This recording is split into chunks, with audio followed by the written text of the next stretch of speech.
Finally today, some whispers about OpenAI's possible evolving strategy. Sources are telling the information that OpenAI is developing two types of agent software, one to automate tasks by effectively taking over a user's device, and the other for web-based tasks.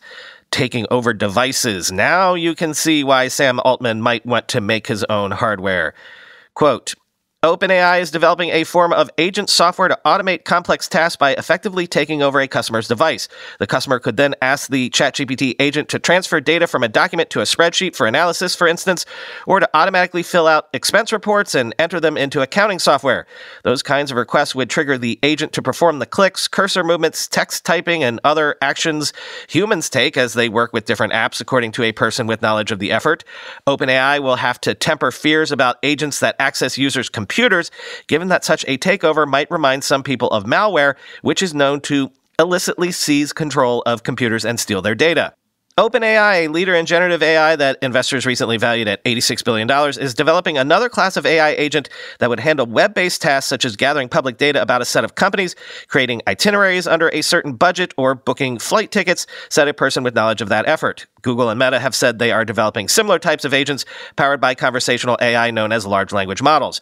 OpenAI's plans for the agent that takes over people's computers will require the user's permission to work, to operate in a personalized fashion and respond quickly the way Apple's Siri does on the iPhone. The prospective OpenAI computer-using agent may need to be partly stored on users' devices. The company may also need to get permission from users to train the software on personal data, such as an individual's emails and contacts, as well as information stored in business apps like Word and Google Docs. In contrast, people today access ChatGPT through a website or mobile app, and all of its computations happen in the cloud, specifically through Microsoft's Azure servers. It isn't clear when OpenAI plans to release its agent products, which have been in development for more than a year, but some of its employees have hinted at their importance.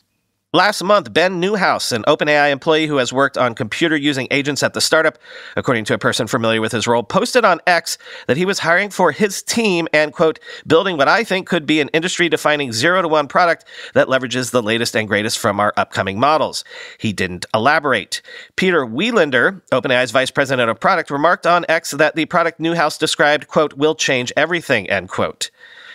So they're talking about computers there, like desktops and laptops. But again, let's extrapolate a bit into the future. Let's imagine you're OpenAI.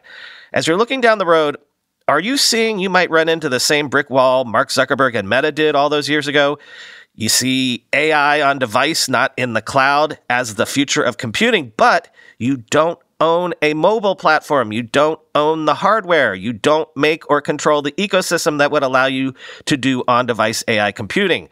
Google and Apple do, and it would be far, far from certain that they would want you to do things like take over their users' devices. Crazy strategic problem, don't you think?